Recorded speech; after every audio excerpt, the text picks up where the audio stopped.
Hello everyone, welcome back to my channel. आज हम हमारा लेक्चर 10 स्टार्ट करने वाले हैं सॉफ्टवेयर इंजीनियरिंग का, जिसमें हम डिज़ाइन फेज़ पढ़ेंगे। ये फेज़ स्टार्ट करने से पहले I just want to thank all my subscribers. आज हम 1000 सब्सक्राइबर्स पर पहुंच चुके हैं। ये जर्नी मैंने स्टार्ट की थी हमारे मार्च मंथ 2024 से, जिसमें मैंने बच्चों को लेक्चर्स पढ़ाने स्टार्ट करे for their RPSC programmer exam. And अभी तक हमने हमारे ऑलमोस्ट 2 सब्जेक्ट्स कंप्लीट कर लिए हैं। थर्ड सब्जेक्ट हमारा रनिंग में है और फोर्थ सब्जेक्ट भी हमारा जल्दी से स्टार्ट होने वाला है।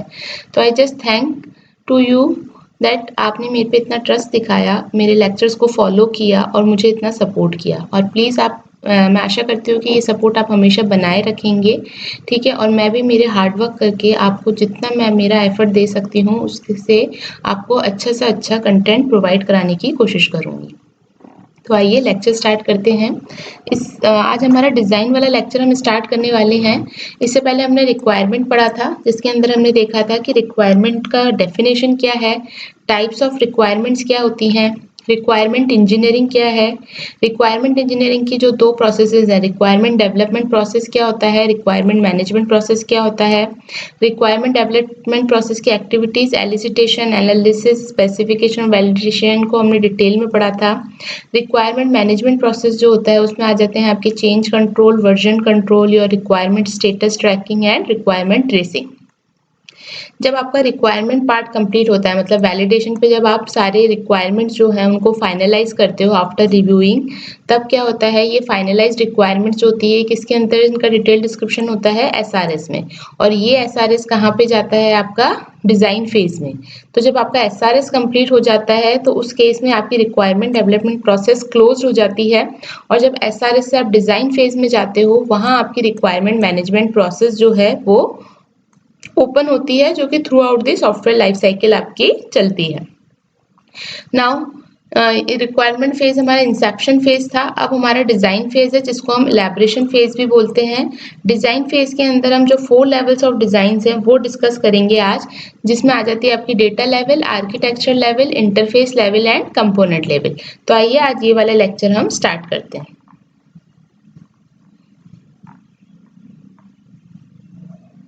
ये सब हमने पढ़ लिया था डिजाइनिंग में, रिक्वायरमेंट में। आज हम पढ़ेंगे design. So let me just expand it. Okay, now see what is design. In this stage, the generalized problem statement is translated into the technical description. जो भी आपने SRS के अंदर generalized problem statements दी थी, उन problem statements को हम translate करते हैं technical descriptions में in the design phase. So what is the objective of the designer here? The objective of the designer is to design the conceptual and detail design document.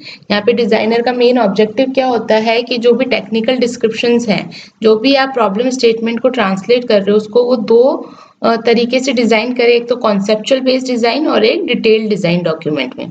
तो जो conceptual document होता है, जिसमें होता है कि what the system do, वो किस पे जाए, वो किसको सबमिट करेगा, डिजाइनर कस्टमर को। और जबकि जो डिटेल डिजाइन डॉक्यूमेंट होता है कि हाउ द सिस्टम वर्क, वो डिजाइन किसको सबमिट होगी, आपकी डेवलपर को। ठीक है, तो इसको कैसे समझ सकते हैं, this is your designer. Now designer design 2 design, the conceptual design and the detail design. The conceptual design is based on what the system do and detail design is based on how the system work. ठीक है, और how the system implement और how the system achieve the objective. So this conceptual design is submitted to customer while your detailed design is submitted to developer. Now see, in the designing stage, 4 level of designing takes place to create the efficient design document. तो designing stage के अंदर हम 4 levels की designing जो होती है वो ली जाती है, वो यूज की जाती है, जिससे कि आप एक effective efficient design document prepare कर सकें। और ये डिजाइन के जो लेवल्स होते हैं ये रिलेट करते हैं आपके जो रिक्वायरमेंट इंजीनियरिंग प्रोसेसेस में हमने रिक्वायरमेंट डेवलपमेंट प्रोसेस की एक्टिविटीज देखी थी। तो वो जो डिफरेंट एक्टिविटीज हमने देखी थी, उन एक्टिविटीज से रिलेट करती हैं ये आपके डिजाइन लेवल। तो हमारे कौन कौन से डिजाइन लेवल होते हैं, data level, architecture level, interface level and component level. और हमने जब रिक्वायरमेंट डेवलपमेंट प्रोसेस पढ़ा था तो वहां हमने देखी थी डेटा डिक्शनरीज देखी थी, एलिसिटेशन फेज देखा था, एनालिसिस फेज देखा था, स्पेसिफिकेशन फेज देखा था और वैलिडेशन फेज देखा था। हमारा जो एलिसिटेशन फेज था वहां पे हमारी डेटा डिक्शनरीज डेवलप होती हैं। एनालिसिस फेज में हम डीएफडीज बनाते हैं, एंटिटी रिलेशनशिप डायग्राम बनाते हैं, स्टेट ट्रांजिशंस डायग्राम्स बनाते हैं। स्पेसिफिकेशन फेज के आउटपुट में हमें मिलती हैं दो specification, control specification and process specification. और वैलिडेशन फेज में आपका रिव्यूज जो होते हैं वो फाइनलाइज किए जाते हैं। और ये सब चीजें, ये सारी इंफॉर्मेशन आपकी किस में मेंशन होती है, एसआरएस के अंदर। अब इन्हीं पर्टिकुलर इंफॉर्मेशन के बेसिस पे आपकी डिजाइन तैयार की जाती है। तो डिजाइन फेज में आपके 4 लेवल ऑफ डिजाइन इंक्लूड होती हैं। तो अगर फर्स्ट जो हम डिजाइन की बात करें जो कि हमारी डेटा लेवल डिजाइन है, डेटा लेवल डिजाइन का क्या पर्पस है, it is use to create the data structure. ठीक है, so this data level design is use the information from data dictionaries and entity relationship diagram. After that, in architecture level design, it is used to create the hierarchical structure. So hierarchical structures के लिए architecture level क्या use करता है, DFDs की informations को, data flow diagrams की information को. Next is your interface level. This is used to design the logical relationship between the modules. So interface level का क्या पर्पस है, टू डिफाइन द रिलेशनशिप और to define the logical relationship between the modules. और interface level में आप use करते हो state transition diagrams की इंफॉर्मेशन को। फोर्थ लेवल जो होता है आपका कंपोनेंट लेवल, कंपोनेंट लेवल किसके लिए यूज होता है, to describe the statement into the procedural description. जो भी स्टेटमेंट्स आपने डिस्क्राइब किए हैं उनको किस में ट्रांसलेट करता है, प्रोसीजूरियल डिस्क्रिप्शन में। तो कंपोनेंट लेवल डिजाइन में क्या आ जाएंगे आपके, control specification and process specification. ठीक है, तो यहाँ पे मैंने नंबरिंग उसी बेसिस पे दे रखी है। डेटा लेवल की 1 नंबरिंग है, तो डेटा लेवल से क्या आ रहे हैं, डेटा डिक्शनरी और ईआरडी, तो इनको भी 1 1 नंबरिंग दी है। फिर आर्किटेक्चर लेवल को 2 नंबर दिया है, तो वो आर्किटेक्चर लेवल किससे रिलेट करता है आपका, डीएफडी से।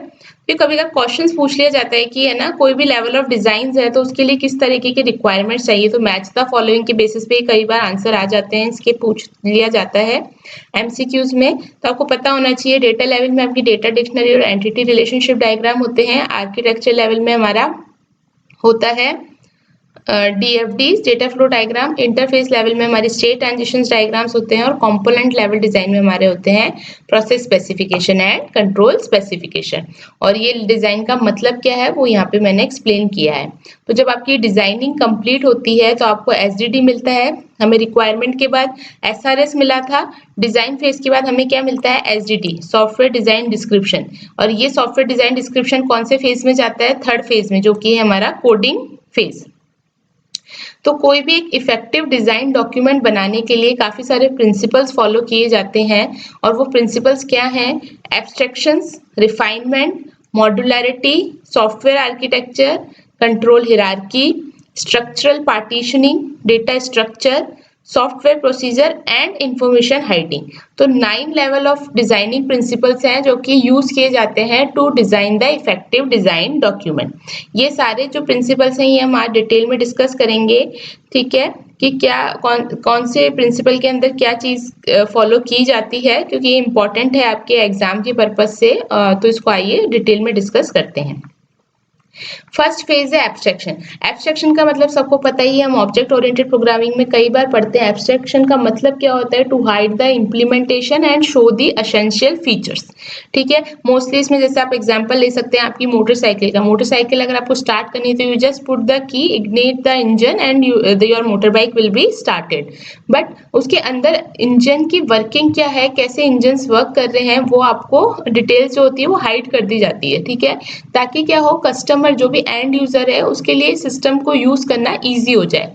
तो यहाँ पे बेसिकली एब्स्ट्रैक्शन का मतलब क्या हो गया, रिप्रेजेंटेशन ऑफ एन एंटिटी। यहाँ पे 2 काइंड के एब्स्ट्रैक्शंस होते हैं हमारे, एक होता है हाई लेवल एब्स्ट्रैक्शंस और एक होता है आपका low level abstractions. High level abstractions का मतलब क्या होता है, इंटरनल वर्किंग्स को आप हाइड कर देते हो और स्टेटमेंट्स कैसे डिस्क्राइब होती है, स्टेटमेंट्स डिस्क्राइब होंगी लेकिन आप इंटरनल जो भी वर्किंग कंडीशंस है उसको हाइड कर दिया जाता है। जबकि लो लेवल एब्स्ट्रैक्शंस में स्टेटमेंट्स कैसे डिस्क्राइब होती है, with the with showing the internal working conditions. ठीक है, जितना एब्स्ट्रैक्शंस हाई होगा उतने इंटरनल कॉम्प्लेक्सिटीज और इंटरनल इम्प्लीमेंटेशन को हाइड किया जाएगा। ओके, लेकिन जब हमारा एसडीडी डॉक्यूमेंट बनता है तो देखो एसडीडी डॉक्यूमेंट जो होगा सॉफ्टवेयर डिजाइन डॉक्यूमेंट, वो डॉक्यूमेंट आपका कोडिंग में जाएगा। तो सॉफ्टवेयर डिजाइन डॉक्यूमेंट में आपका हाई लेवल एब्स्ट्रैक्शन होना चाहिए या लो लेवल, क्योंकि देखो उस एसडीडी के बेसिस पे आपकी कोडिंग, ठीक है, जो भी आपकी प्रोग्रामिंग लैंग्वेज में आप ट्रांसलेट करोगे आपकी जितनी भी स्टेटमेंट्स हैं उनको, वो आप किसके हेल्प से करोगे, एसडीडी के हेल्प से। यानी एसडीडी के अंदर आपको जितनी भी इंटरनल इम्प्लीमेंटेशन है, स्टेटमेंट्स है, वो सब डिस्क्राइब करनी जरूरी है। इसलिए एसडीडी डॉक्यूमेंट जो होता है वो हमेशा किस में डिस्क्राइब होता है, आपका लो लेवल ऑफ एब्स्ट्रैक्शंस में। ठीक है, जबकि अगर आप कॉन्सेप्चुअल डिजाइन बना रहे हो तो वो कॉन्सेप्चुअल डिजाइन आप किसको भेज रहे हो, यूजर को। ठीक है, तो यूजर को सिर्फ आप ये बताना चाह रहे हो कि what the system will do.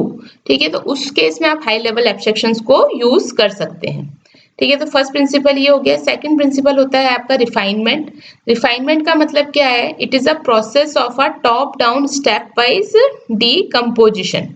This process is used to convert the complex statement into simple and unambiguous programs unit। जितनी ये प्रोसेस, रिफाइनमेंट प्रोसेस बेसिकली किस लिए यूज होता है, जो भी आपकी कॉम्प्लेक्स स्टेटमेंट्स है उनको कन्वर्ट करने के लिए एक सिंपल और अनएम्बिगुअस प्रोग्राम्स यूनिट के अंदर।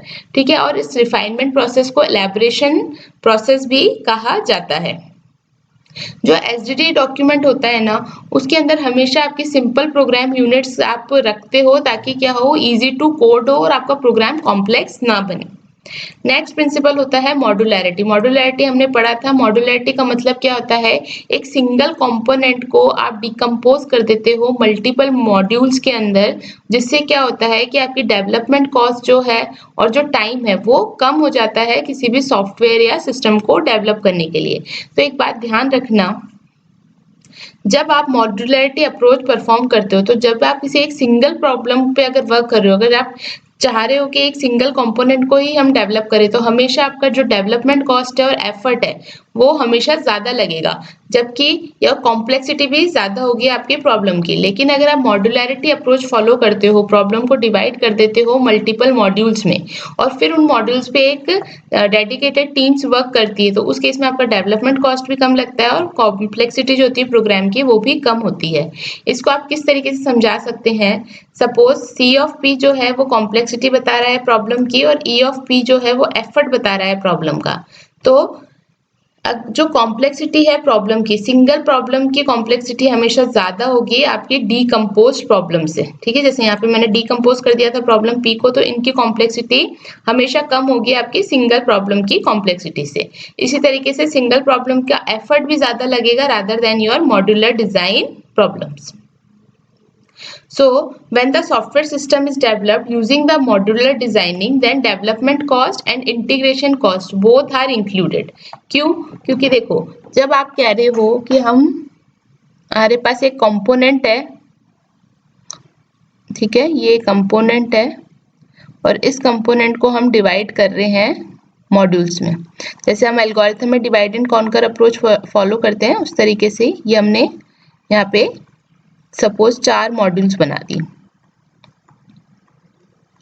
तो अब जब आप ये 4 मॉड्यूल्स पे वर्क करेंगे तो इन 4 मॉड्यूल्स पे इनको डेवलप करने के लिए डेवलपमेंट कॉस्ट इंक्लूड होगी। ठीक है, डेवलपमेंट कॉस्ट इंक्लूड होगी सब मॉड्यूल्स के लिए, और प्लस क्योंकि हमें एट द लास्ट हमारा जो मेन ऑब्जेक्टिव क्या है, हमें ये कंपोनेंट अचीव करना है, तो इस कंपोनेंट को अचीव करने के लिए सारे मॉड्यूल्स को इंटीग्रेट करना पड़ेगा। तो इंटीग्रेट करने के लिए मॉड्यूल्स के जब आप मॉड्यूलर अप्रोच परफॉर्म करोगे तो आपकी इंटीग्रेशन कॉस्ट भी इंक्लूड होगी।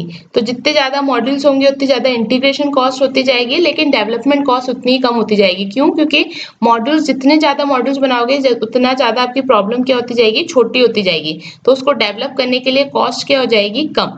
लेकिन हर एक छोटे छोटे मॉड्यूल को आपको इंटीग्रेट करना पड़ेगा to achieve a single component, तो उस केस में आपकी इंटीग्रेशन कॉस्ट ज्यादा हो जाएगी। इसको आप देखिए इस ग्राफ से समझ सकते हैं। ग्राफ में हमने हॉरिजॉन्टल एक्सिस एक्स एक्सिस पे ले ली है नंबर ऑफ मॉड्यूल्स और वाई एक्सिस पे ले ली है कॉस्ट। ठीक है, और यहाँ पे मैंने मार्क कर दिया है कि नंबर ऑफ मॉड्यूल्स लेस होंगे तो क्या होगा, नंबर ऑफ मॉड्यूल्स मोर होंगे तो क्या होगा। अगर नंबर ऑफ मॉड्यूल्स कम है, नंबर ऑफ मॉड्यूल्स कम है इसका मतलब आपने कंपोनेंट को बहुत कम मॉड्यूल्स में डिवाइड किया, जैसे सपोज 1 और 2 ही मॉड्यूल्स में डिवाइड किया है। इसका मतलब प्रॉब्लम अभी भी ज्यादा छोटी नहीं हुई है, तो उस केस में आपका डेवलपमेंट कॉस्ट क्या हो जाएगा, डेवलपमेंट कॉस्ट तो हाई हो जाएगा, ठीक है। ये देखो ये वाला जो है कर्व वो आपका डेवलपमेंट कॉस्ट मॉड्यूल को बता रहा है। और इंटीग्रेशन कॉस्ट लेकिन कम रहेगा। इंटीग्रेशन कॉस्ट कम क्यों रहेगा? क्योंकि आपको सिर्फ 2 ही मॉड्यूल्स को इंटीग्रेट करना है। लेकिन जैसे जैसे मॉड्यूल्स आपके बढ़ते जाएंगे, यानी कि जो आपका कंपोनेंट था सिंगल कंपोनेंट, उसको आपने बहुत सारे मल्टीपल मॉड्यूल्स में डिवाइड कर दिया, यानी कि बहुत छोटी छोटी प्रॉब्लम्स में इनको आपने मॉड्यूल बना दिए। तो उस केस में क्या होंगी, डेवलपमेंट कॉस्ट तो कम हो जाएगी, क्योंकि एक स्मॉल प्रॉब्लम को डेवलप करने में कम टाइम लगेगा, लेकिन आपको इतने सारे मॉड्यूल्स को क्या करना पड़ेगा, इंटीग्रेट करना पड़ जाएगा। तो इंटीग्रेट करने की वजह से क्या हो जाएगा, इंटीग्रेशन कॉस्ट जो है वो हाई हो जाएगी अगर नंबर ऑफ मॉड्यूल्स ज्यादा होंगे तो। जनरली आप प्रिफर करते हो कि आपकी जो सॉफ्टवेयर कॉस्ट है वो एक ऑप्टिमाइज्ड फॉर्म में रहे, यानी कि आपका डेवलपमेंट कॉस्ट भी ऑप्टिमाइज्ड रहे और इंटीग्रेशन कॉस्ट भी ऑप्टिमाइज्ड रहे। तो आप कुछ मिडल ऑफ सोल्यूशन ढूंढते हो कि इतने मॉड्यूल्स आप ले जिससे कि आपका डेवलपमेंट कॉस्ट और इंटीग्रेशन कॉस्ट दोनों ऑप्टिमाइज्ड फॉर्म में रहे, ठीक है।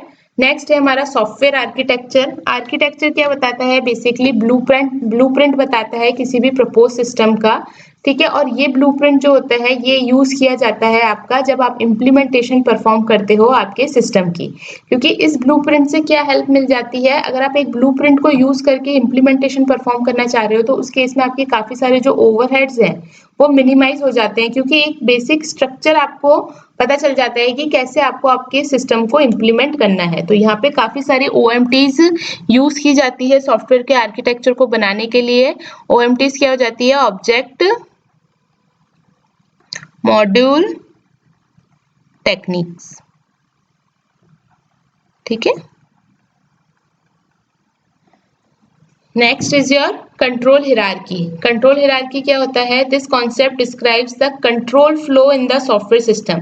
सॉफ्टवेयर सिस्टम के अंदर कैसे कंट्रोल का फ्लो है, ठीक है, वो आपका डिफाइन होता है कंट्रोल हिरार्की में, कि कैसे कैसे मॉड्यूल्स आपके बने हुए हैं, कौन से मॉड्यूल्स एक दूसरे से डिपेंडेंट है, कौन से इंडिपेंडेंट है, किस मॉड्यूल का इनपुट कौन से मॉड्यूल के आउटपुट की तरह वर्क कर रहा है, या आउटपुट किस मॉड्यूल का दूसरे मॉड्यूल के इनपुट की तरह वर्क कर रहा है। ये जितना भी कंट्रोल फ्लो होगा, ठीक है, मॉड्यूल्स के बीच में, वो आपका किस में डिफाइन होता है, कंट्रोल हिरार्की में। तो कंट्रोल हिरार्की में आप क्या करते हो, काफी सारे डिजाइन के डिफरेंट एट्रीब्यूट्स यूज किए जाते हैं प्रोजेक्ट को एस्टिमेट करने के लिए।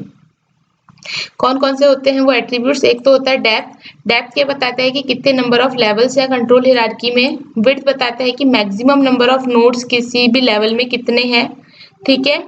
फैन इन क्या बताएगा, it is the quantity measure of how many number of modules are controlled in the given module functionality. Basically fan in का मतलब हो गया कि कितने नंबर ऑफ इनपुट्स जो है पर्टिकुलर मॉड्यूल के अंदर आ रहे हैं। और फैन आउट का मतलब क्या हो जाएगा कि it is the quantitative major of how many number of modules functionalities controlled by the given modules. Means किसी भी पर्टिकुलर मॉड्यूल से कितने नंबर ऑफ मॉड्यूल्स का फैन आउट हो रहा है, यानी कि कितने मॉड्यूल्स आउटपुट में जा रहे हैं, वो आपका आ जाएगा फैन आउट से। एक एग्जाम्पल ले लेते हैं, जैसे ये देखिए, ये है, अगर इससे इस आपकी हिरार्की की डेप्थ पूछी जाए तो डेप्थ कितनी हो जाएगी, कितने नंबर ऑफ लेवल्स हैं, 1।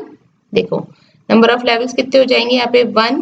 एजेस आपको काउंट करनी है, 2, 3। तो ये कितने हो जाएंगे, सॉरी एजेस नहीं है, यहाँ पे आपको नोड्स काउंट करने हैं। तो first level, then second level, then third level and fourth level. Edges count करोगे तो उसमें +1 करना होगा, ठीक है। तो कितने नंबर ऑफ लेवल्स हो गए आपके, डेप्थ कितनी हो गई, 4 हो गई, ठीक है। विड्थ कितनी हो जाएगी, किसी भी लेवल में जिसमें मैक्सिमम नंबर ऑफ नोड्स होंगे वो विड्थ हो जाएगी। तो देखो थर्ड लेवल है, उसमें मैक्सिमम नंबर ऑफ नोड्स दिख रहे हैं हमें, तो कितने नोड्स हैं, 1 2 3 4 5 6 एंड 7। तो आपकी विड्थ कितनी हो जाएगी, 7। अब देखो यहाँ पे फैन इन किसका पूछा गया, M2 का। M2 का फैन इन कितना है, यानी कि उसमें नंबर ऑफ इनपुट्स कितने आ रहे हैं, ओनली 1। तो फैन इन तो M2 का हो जाएगा 1। फैन आउट कितना है M2 का, 3, क्योंकि देखो M2 से आउटपुट्स कितने निकल रहे हैं, 1 2 3। तो यहाँ पे फैन आउट कितना हो जाएगा, M2 का 3। इसी तरीके से सपोज अगर M4 का फैन इन पूछ लिया जाए तो फैन इन तो कितना हो जाएगा इसका 1, और फैन आउट कितना हो जाएगा 2। इसी तरीके से अगर आप देखो M13 का अगर फैन इन पूछ लें, M13 का फैन इन कितना हो जाएगा, देखो 1 2 3 इनपुट जा रहे हैं, और फैन आउट कितना हो जाएगा, 0, क्योंकि लीफ नोड है। तो इस तरीके से आप फैन इन फैन आउट निकाल सकते हैं। नेक्स्ट हमारा जो 6th पॉइंट है वो है स्ट्रक्चरल पार्टीशनिंग। स्ट्रक्चरल पार्टीशनिंग क्या होता है, this concept describes the order of the software development. Software development का क्या ऑर्डर रहेगा, हॉरिजॉन्टल ऑर्डर है या वर्टिकुलर ऑर्डर है वो आपका किसमें बताएंगे, स्ट्रक्चरल पार्टीशनिंग में। तो अगर हॉरिजॉन्टल पार्टीशनिंग की हम बात करें तो हॉरिजॉन्टल पार्टीशनिंग का मतलब क्या होता है, level by level development. Level development का मतलब क्या है, देखो एडवांटेज क्या है हॉरिजॉन्टल पार्टीशनिंग की, एक इजी टू डेवलप है, इंटीग्रेशन करना इजी हो जाता है, टेस्ट करना इजी हो जाता है और मेंटेन करना इजी हो जाता है। क्यों? क्योंकि इस अप्रोच के अंदर जितने भी मॉड्यूल्स हैं वो इंडिपेंडेंट होते हैं, ठीक है, यहाँ पे इंडिपेंडेंसी लेवल बहुत हाई होता है। इस वजह से आपका integration cost, time, test, maintenance सब क्या हो जाता है, इजी हो जाता है। ओके, इंडिपेंडेंट लेवल इसमें हाई होता है, किसमें, हॉरिजॉन्टल पार्टीशनिंग में।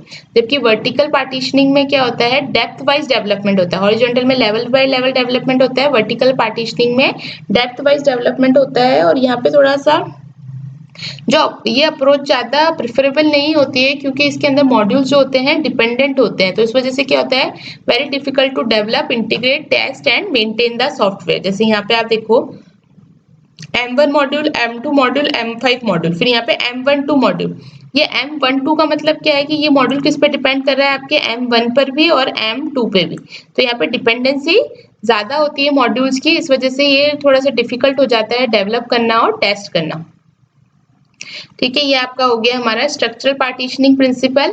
नेक्स्ट प्रिंसिपल, सेवंथ प्रिंसिपल कौन सा है, डेटा स्ट्रक्चर। डेटा स्ट्रक्चर तो हमें पता ही है ये कॉन्सेप्ट क्या डिस्क्राइब करता है, लॉजिकल रिलेशनशिप डिस्क्राइब करेगा।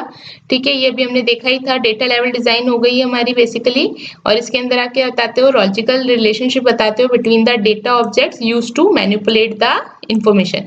किसी भी इंफॉर्मेशन को मैनिपुलेट करना है, उस पर ऑपरेट करना है, उसकी लॉजिकल रिलेशनशिप जो भी है डेटा ऑब्जेक्ट्स की, वो किस में डिफाइन होती है, आपकी डेटा स्ट्रक्चर के अंदर। नेक्स्ट प्रिंसिपल होता है हमारा सॉफ्टवेयर प्रोसीजर। सॉफ्टवेयर प्रोसीजर किस लिए यूज होता है, by using the software procedures the statements will be described in a process definition language, PDL। Process definition language के अंदर आपकी स्टेटमेंट्स डिस्क्राइब होती है with the help of software procedure. So this PDL contains the algorithms, pseudo code, flow charts etcetera. ठीक है, यानी कि software procedure के अंदर आपकी क्या बन जाती है, प्रोसेस डेफिनेशन लैंग्वेज बन जाती है, जो कि स्टेटमेंट्स को डिस्क्राइब करती है इस लैंग्वेज के अंदर। और ये लैंग्वेज क्या होती है, बेसिकली इस लैंग्वेज में क्या हो जाते हैं, आपके एल्गोरिथम्स आ जाएंगी, आपके सूडो कोड्स आ जाएंगे, आपके फ्लो चार्ट्स आ जाएंगे। नाइन्थ प्रिंसिपल और लास्ट प्रिंसिपल जो है हमारा वो क्या है, इंफॉर्मेशन हाइडिंग। इंफॉर्मेशन हाइडिंग किस लिए यूज होता है, it will this concept describe the functional strength of the module. Functional strength of the module, ठीक है, कि फंक्शनल की क्या स्ट्रेंथ है, जो सेंसिटिव इन्फॉर्मेशन है वो आपको हाइड करके रखनी है, जो एसेंशियल इन्फॉर्मेशन है सिर्फ वो आपको प्रेजेंट करनी है। तो जो भी फंक्शनल स्ट्रेंथ है वो डिस्क्राइब होती है आपकी इन्फॉर्मेशन हाइडिंग के अंदर। और जब भी आप कोई डिजाइनिंग करते हो तो आप क्या प्रेफर करते हो कि आपका कोहेजन जो है, ये हमने पढ़ा था सेट जब पढ़ा था कि cohesion should be high, cohesion should be high, coupling should be low. तो वो इस तरीके की जो डिजाइनिंग होती है वो सबसे इफेक्टिव और एफिशिएंट मानी जाती है। तो हमेशा प्रेफर किया जाता है कि आपके जो मॉड्यूल्स हैं वो कोहेसिव हो, ठीक है, रादर देन कपल्ड। ओके, तो this is all about your design phase. यहाँ पे इस डिजाइन फेज के कंप्लीट होने के बाद सारे प्रिंसिपल्स फॉलो करके four level of design use करके हमारे पास सॉफ्टवेयर डिजाइन डिस्क्रिप्शन बन के रेडी हो जाता है। और ये सॉफ्टवेयर डिजाइन डिस्क्रिप्शन आपका जाता है कोडिंग फेज में, जहाँ पे आपकी कोई भी बैकग्राउंड लैंग्वेज जो भी है एप्रोप्रिएट वो यूज की जाती है। आपके जितने भी आपने प्रोसेस डेफिनेशन लैंग्वेज में एल्गोरिथम्स बनाई हैं, सूडो कोड्स बनाए हैं, फ्लो चार्ट्स बनाए हैं, उनको प्रोग्राम में इम्प्लीमेंट करने के लिए। तो नेक्स्ट लेक्चर में हम पढ़ेंगे कि कोडिंग फेज क्या होता है, इसको हम डिटेल में डिस्कस करेंगे। तो वीडियो अच्छा लगा है तो प्लीज लाइक कीजिए, सब्सक्राइब कीजिए, शेयर कीजिए चैनल को। Thank you.